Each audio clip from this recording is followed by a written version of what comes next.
참으로 좋으신 하나님, 은혜와 사랑에 감사합니다. 태초에 말씀이 계시니라 이 말씀이 하나님과 함께 계셨으니 이 말씀은 곧 하나님이시니라.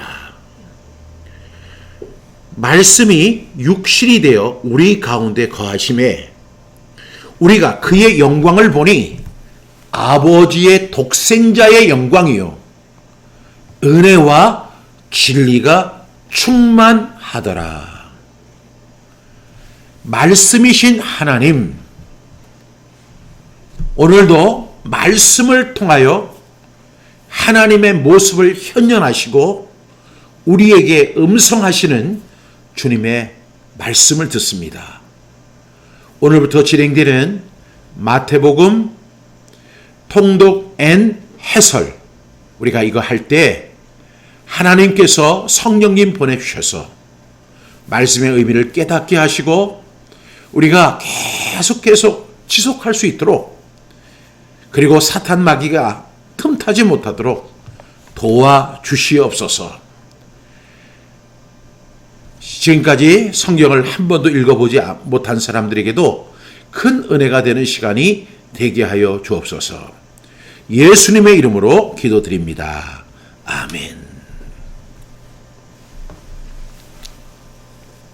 예, 오늘은 마태복음 1장 1절부터 이렇게 시작하겠습니다.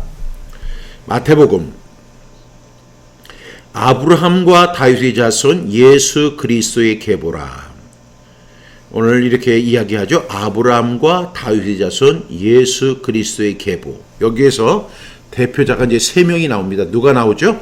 아브라함, 그 다음에 다윗, 그 다음에 누구? 예수 그리스도. 이렇게 나옵니다. 그러면 이렇게 총 42대의 이제 그 가계가 나오는데 이것이 이제 하향식 족보라고 그래요. 누가복음에는 뭐가 있냐면 상향식 족보가 있습니다. 누가복음 3장에 보면. 그런데 이 마태복음은 하향식 이렇게 족보가 됩니다. 그래서 이 제너레이션이 이렇게 밑으로 내려가게 되죠. 2절 말씀해 보니까 우리가 너무나 잘 아는 것처럼 아브라함은 이삭을 낳고 이삭은 야곱을 낳고 야곱은 유다와 그의 형제들을 낳고, 여러분 여기서 낳고 이게 나오는데요. 참 저는 여기서 이게 우리가 창세기를 보게 되면 이제 아브라함의 일생들이 쭉 나오잖아요. 그 다음에 또한 뭐 아브라함과는 비교가 안 되지만 이삭의 생애에 대해서 쭉 나와요. 그리고 이제 이삭의 그 자손 그 야곱에 대한 이야기가 쭉 나와요. 그리고 그 야곱의 12아들의 이야기가 나와요. 그런데 그것을 성경에 나오는 그 창세기의 대표적인 내용들을 딱 한 말씀으로 다 정리를 하는 거예요. 아브라함이 이삭을 낳고 이삭은 야곱을 낳고 야곱은 유다와 그의 형제들을 낳았다. 그 다음에 3절은 유다는 다말에게서 베레스와 세라를 낳고 베레스는 헤스론을 낳고 헤스론은 람을 낳고, 이 유다는 다말에게서 쌍둥이를 낳습니다. 그것이 바로 베레스와 세라입니다. 근데 이 다말이 누구냐? 바로 유다의 며느리였어요. 그 유다의 며느리, 아니 부인에게서 난 것이 아니라 자기의 아들의 부인인 다말에게서 났습니다. 그러니까 성경은요 이런 부분에서 우리에게 이런 내용을 소개하는 거예요.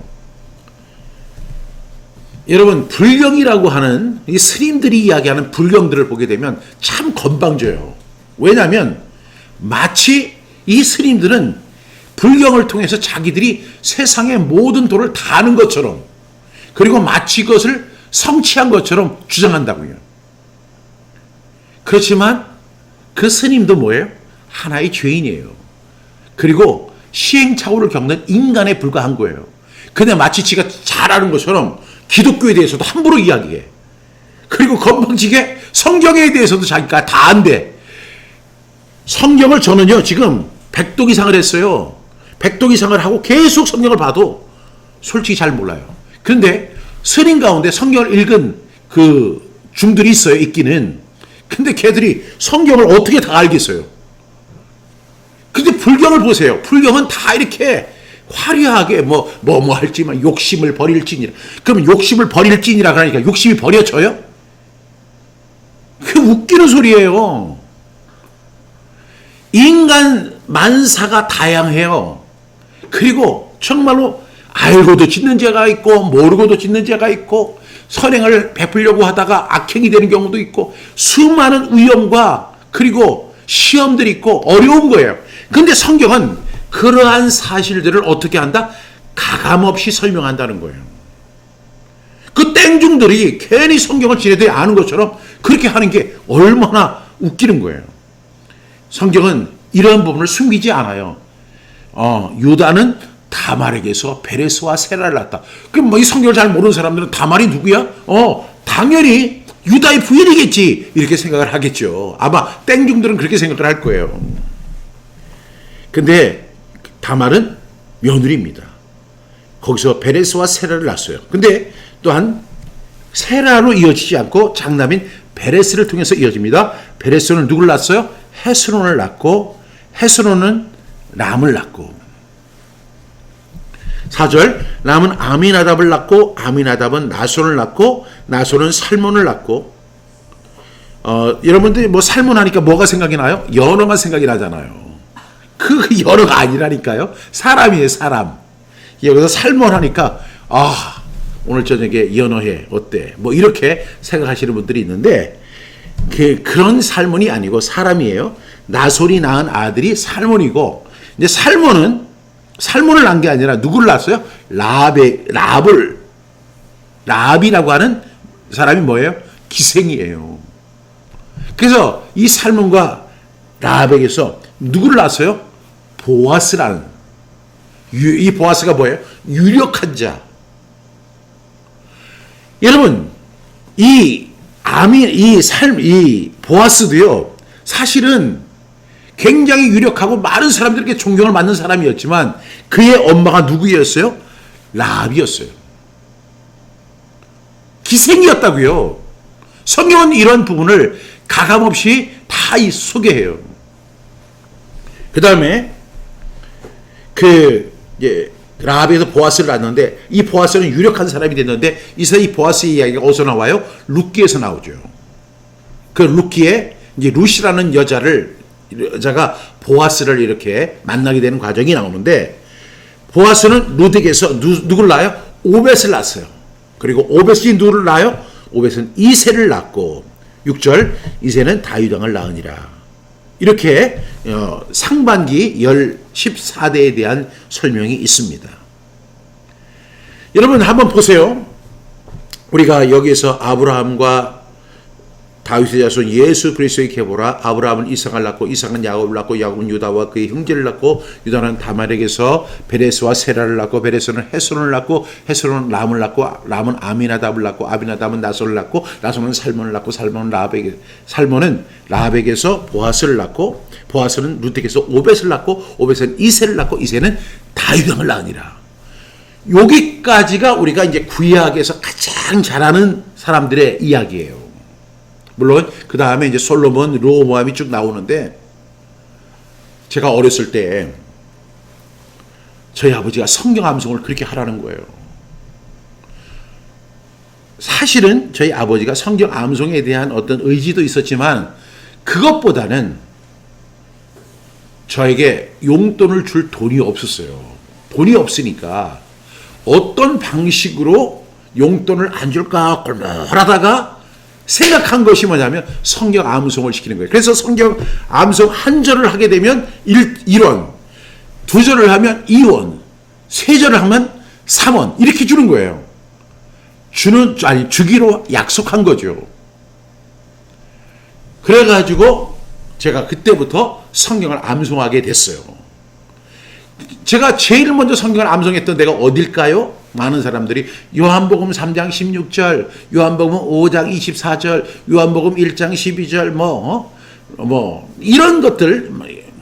근데 제가 제일 먼저 암송했던 부분이 바로 마태복음 1장이에요. 아브라함과 다윗의 자손 예수 그리스도의 계보다. 여러분 성령 암송에서 어떤 분은 뭐 산상수훈을 암송해야 한다. 어떤 사람은 뭐 야고보서를 암송해야 된다. 어떤 사람들은 갈라디아서를 암송. 다 제 얘기입니다. 그런데 여러분 한번 생각해 보세요. 성경 암송에서 가장 효과적인 성경 암송이 어딜까? 마태복음 1장이에요. 왜?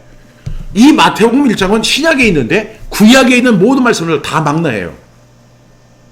그리고 여러분들이 어디 가서 성경 암송 좀 하십니까? 이렇게 물어보면 예, 저는 뭐 산상수훈을 한다. 그러면 그냥 조용히 아브라함과 다윗의 자손 예수 그리스도의 계보라. 아브라함 이삭을 낳고 이삭은 야곱을 낳고 야곱은 유다와 그의 형제들을 낳고 유다는 다말에게서 베레스와 세레를 낳고 베레스는 헤스론을 낳고 헤스론은 람을 낳고 람은 아미나답을 낳고 아미나답은 나손을 낳고 나손은 살몬에게서 보아스를 낳고 보아스는 룻에게서 오벳을 낳고 오벳은 이세를 낳고 이세는 다윗 왕을 낳으니라. 여기까지만 딱 해보세요. 그러면 사람들이 뭐라고 생각하냐면 그 사람한테는 성경 암송에 대해서 못 되들어요. 왜? 제일 어렵거든요. 그리고 줄줄줄 해나가면 이게 사실 이름이 이렇게 나오는 거 그게 되게 어렵잖아요. 족보 외우는 거 굉장히 힘들거든요. 그랬는데 제가 신학교에 들어가서 제가 이제 성경책을 딱 읽으면 성경이 딱 이렇게 맥이 거지는 거예요. 왜냐하면 보아스 하면 룻, 그냥 룻기를 쭉 읽으면 돼요. 그리고 뭐 유다에 대한 이야기부터 시작해가지고 이제 하밤기에 보면 이제 솔로몬 루호밤을 낳고 루호밤은 이제 아비야를 낳고 아비야는 아사를 낳고 아사는 이게 쭉 이제 나오는데 그런 내용까지도 다 하면서 그냥 사무엘상하, 역대상하 것이 다 깨어졌다니까요. 전체적인 맥락이. 그래서 마태복음이 1장 암송하는 게 굉장히 좋습니다. 그런데 여러분 암송하지 마세요. 너무 힘들어요. 네. 이세는 다윗 왕을 낳으니라. 다윗은 우리아의 아내에게서 솔로몬을 낳고 여러분 그 사건 아시죠? 다윗은 우리아의 아내에게서 누구를 낳았다? 솔로몬을 낳았다. 솔로몬만 낳은 게 아니에요. 수많은 아들을 낳았는데 그 중에 자기의 정실이 아닌 우리아라고 하는 사람, 우리아 장군의 아내 밧세바를 취해서 아들을 낳았는데 그 아들의 이름이 솔로몬이 되었고 솔로몬이 그 아버지의 대를 이어 왕이 되었다는 이야기예요. 그런데 참 재밌는 것은 여기서 다윗은 우리아의 아내에게서 이렇게 이야기합니다. 아니 어쨌든 간에 그 전에는 우리아의 아내였지만 나중에는 다윗의 아내가 되었고 또 그 우리아의 아내였던 이 사람에게도 이름이 있었잖아요. 밧세바라고 하는 이름이 있었잖아요. 근데 그 이름을 여기서는 언급을 안 해요. 누구만 이야기를 해요? 우리아의 아내에게서.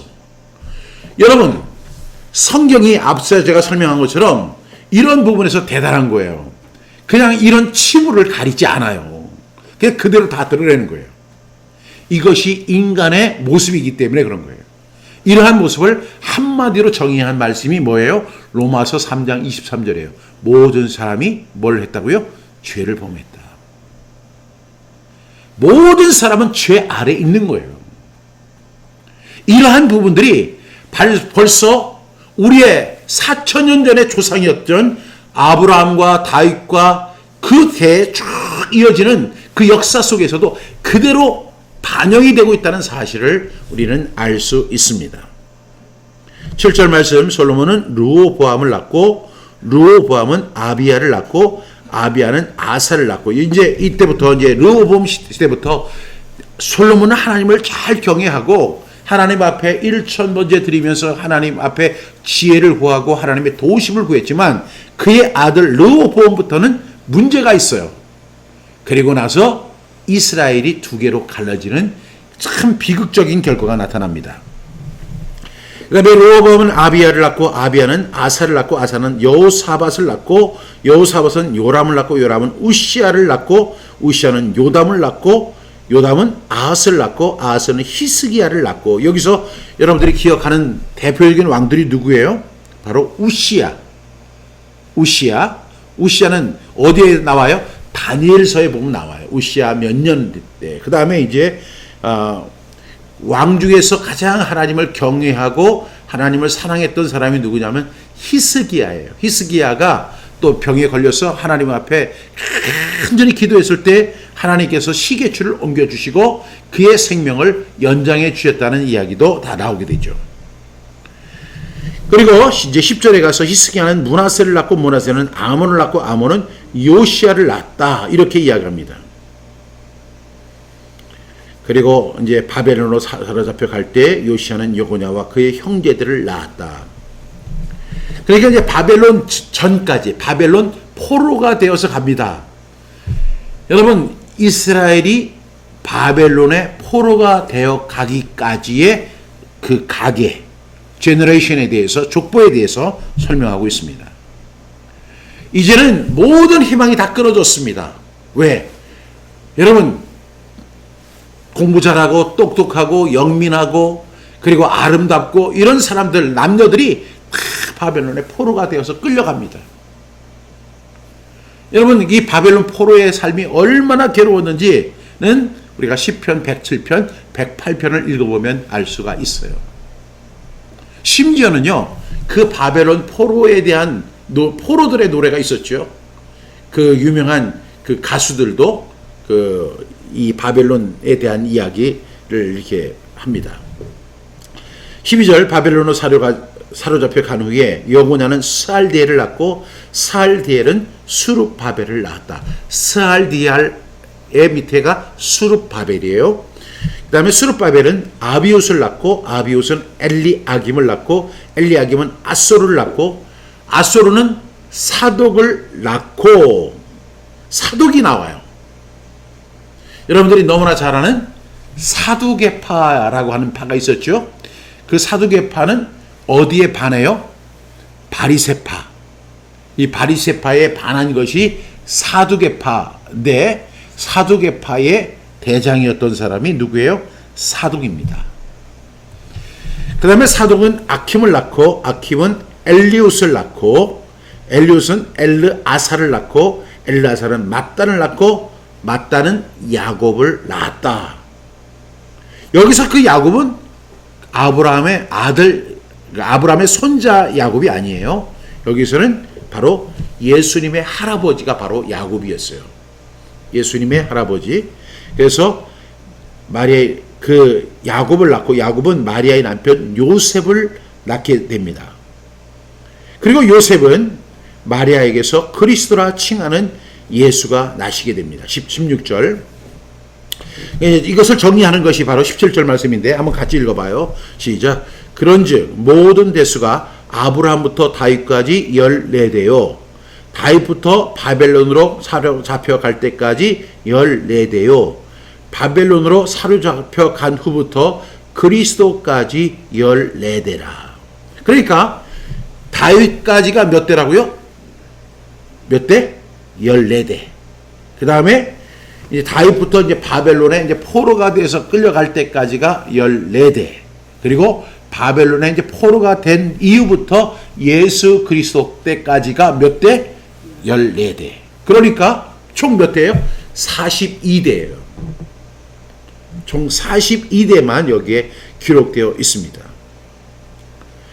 여러분, 오늘 1절부터 17절까지 이제 아브라함과 다윗의 자손 예수 그리스도의 계보에 대한 설명을 합니다. 아브라함은 이삭을 낳고 이삭은 야곱을 낳고 야곱은 유다와 그의 형제를 낳고 유다는 다메락에서 베레스와 셀을 낳고 베레스는 헤스론을 낳고 헤스론은 람을 낳고 쭉 이렇게 설명을 한 이유가 뭐예요?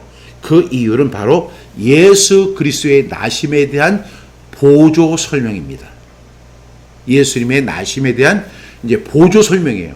이것은 예수님이 어떤 과정을 통해서 왔다.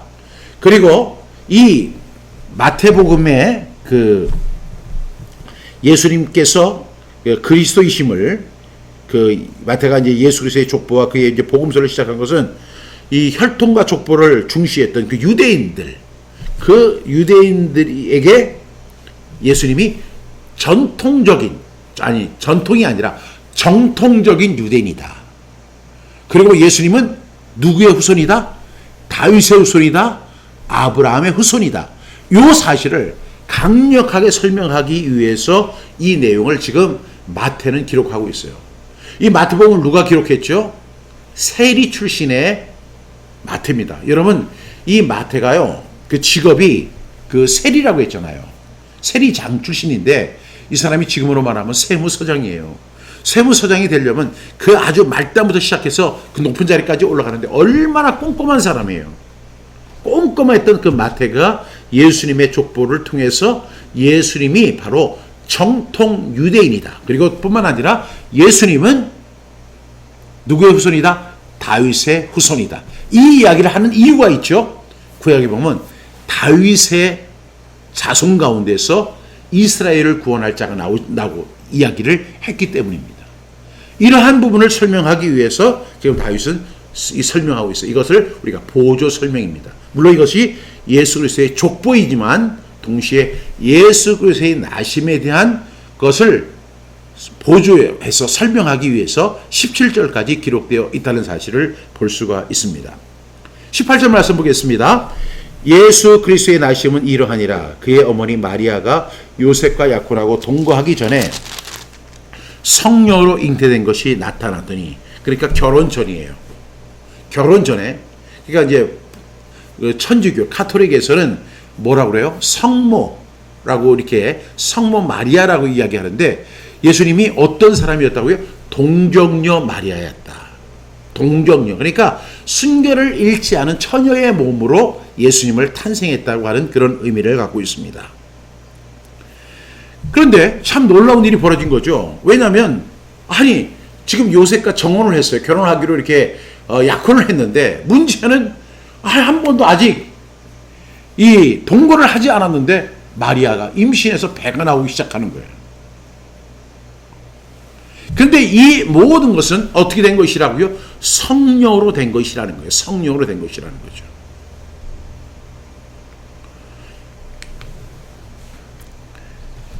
근데 19절 말씀 같이 읽겠습니다. 그의 남편 요셉은 의로운 사람이라 그를 드러내지 아니하고 가만히 끊고자 하여.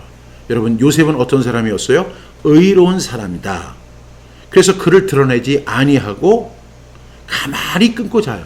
그렇지만 요셉도 그 자존심은 있잖아요. 어떻게 다른 사람의 아이를 뵌 사람을 자기 아내로 데려올 수 있을까요?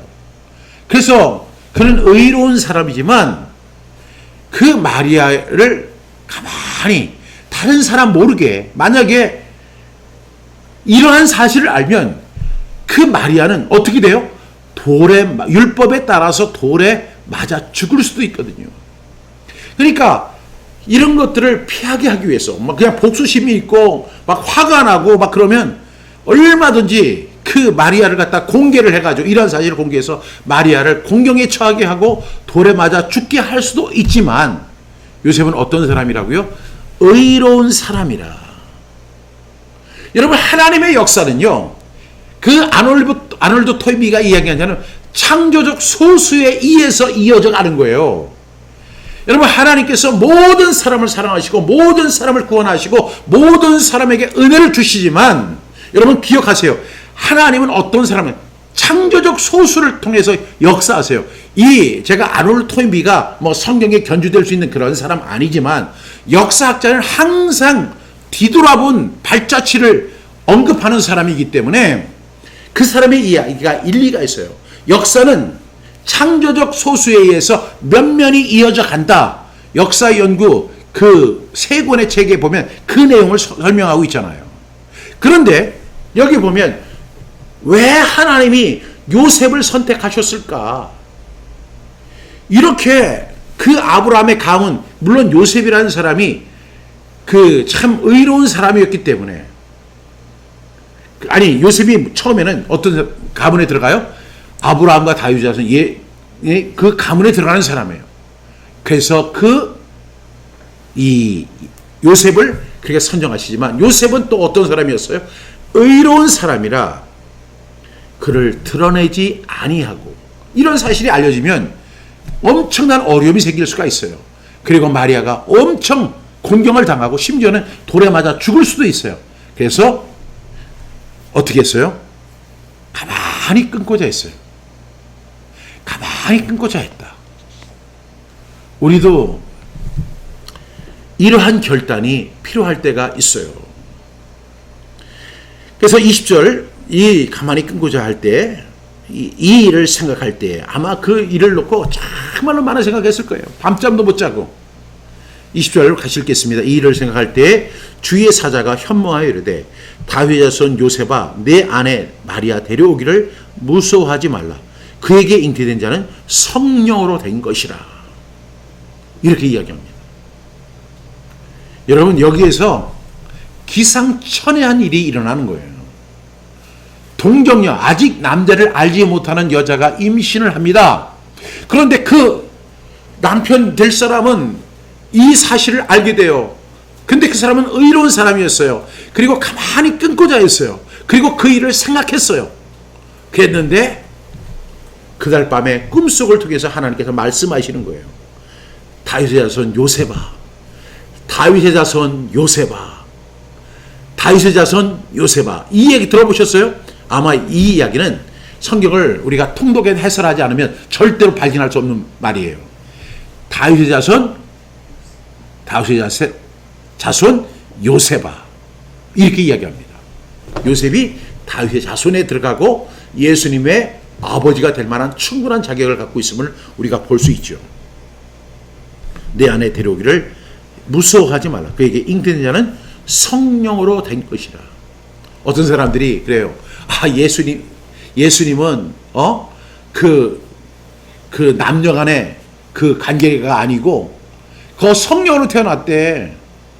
그걸 어떻게 이해할 수 있어? 그걸 어떻게 과학적으로 설명할 수 있어? 이렇게 이야기하거든요. 근데 여러분 그렇게 이야기하는 당신이 과학적이고요. 당신이 과학을 모르는 거예요. 왜냐하면 과학은 한 생명이 태어나는 그 신비한 일을요 다 알지 못하는 거예요. 모든 생명은 하나님의 손에 있는 거예요. 심지어는 여러분 아무리 지금 첨단 과학과 의학이 발전을 했어도 우리가 생명의 씨앗을 하나도 만들어내지 못하잖아요. 하나님만이 아시는 거예요. 여러분 오늘 이 말씀을 통해서 다윗의 자손 요셉아 내 아내 마리아 데려오기를 무서워하지 마라. 그에게 잉태된 자는 성령으로 된 것이라. 여러분 아주 기상천외한 일이 역사에 전무후무한 일이 일어났습니다. 그것이 바로 마리아가 임신한 사건입니다. 얼마나 놀라운 사건이에요, 여러분. 그 사건이 바로 21절에 기록되어 있습니다. 같이 읽겠습니다. 아들을 낳으리니 이름을 예수라 하라. 이는 그가 자기 백성을 그들의 죄에서 구원할 자이심이라 하니라. 아들을 낳을 것이다. 성령으로 된 것인데 곧 아들을 낳게 될 거야. 이 일은요 지금 하나님의 사자가 다윗의 자손 요셉에게 한 이야기예요. 이제 곧 아들이 태어날 거다. 근데 너는 그 아들이 태어나면 그 이름을 뭐라고 하라고? 예수라 하라. 예수가 뭐예요? 구약 시대에는 여호수아예요. 여호수아. 그럼 이 여호수아라는 뜻이 무슨 뜻이죠? 구원자라는 뜻이거든요. 구원자. 그러니까 예수 그리스도 하면 구원자예요. 이는 그가 자기 백성을 그들의 죄에서 구원할 자이십니다. 여기서 자기 백성이라고 합니다. 많은 사람들은 이것이 이스라엘을 하는 것이 아니냐 이렇게 이야기하는데 여기서는 그가 자기 백성이라고 하는 것은 온 인류를 의미하는 거예요. 세상을 의미하는 것입니다. 그래서 요한복음 3장 16절에 하나님이 세상을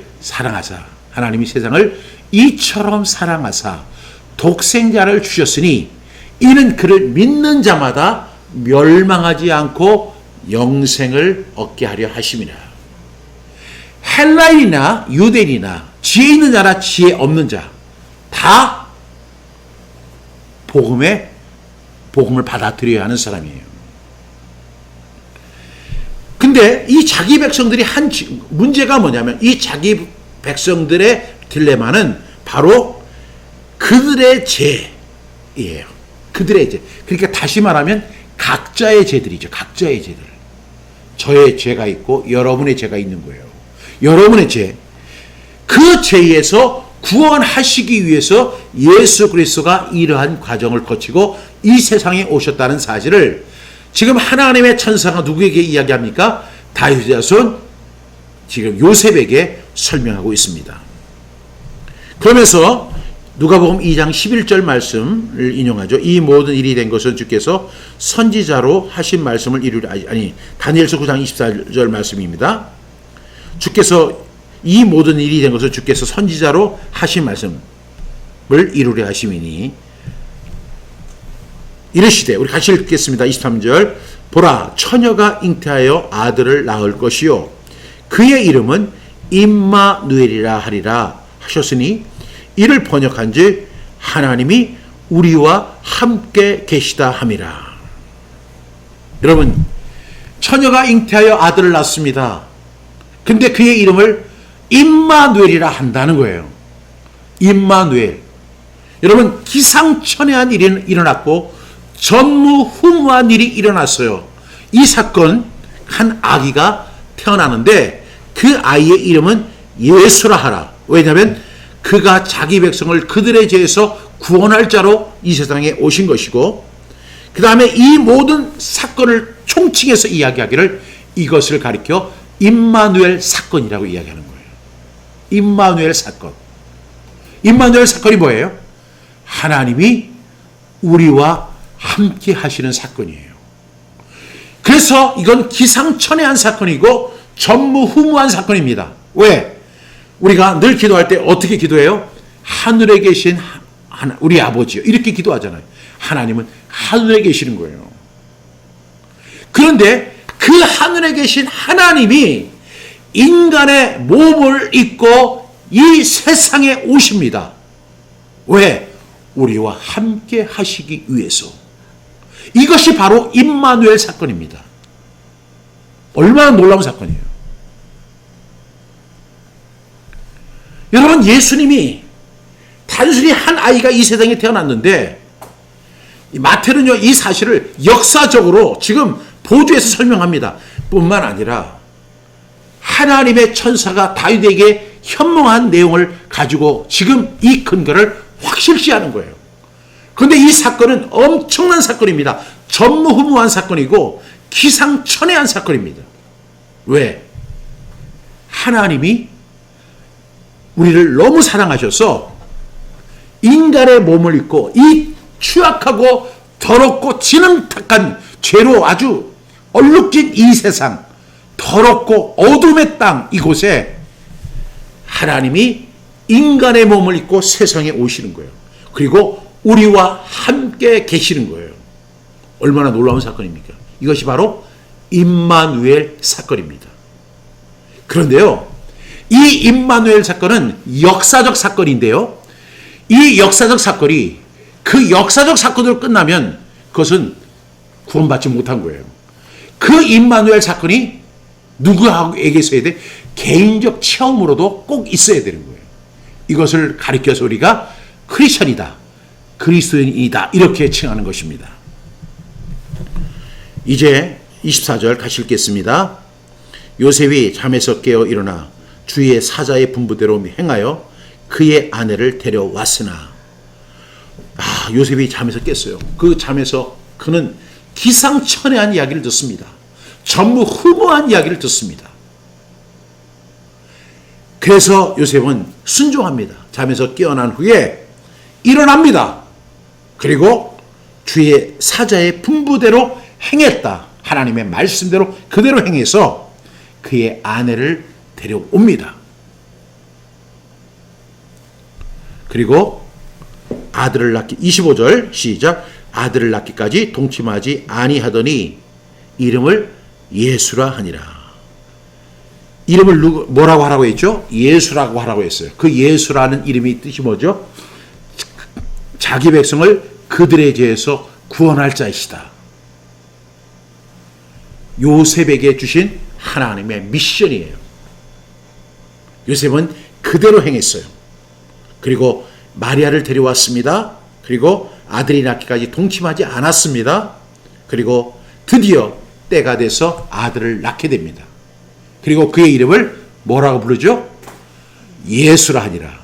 그래서 오늘 제목을 여러분 뭐라고 붙이면 좋겠어요? 전무후무한 이야기. 어때요, 여러분?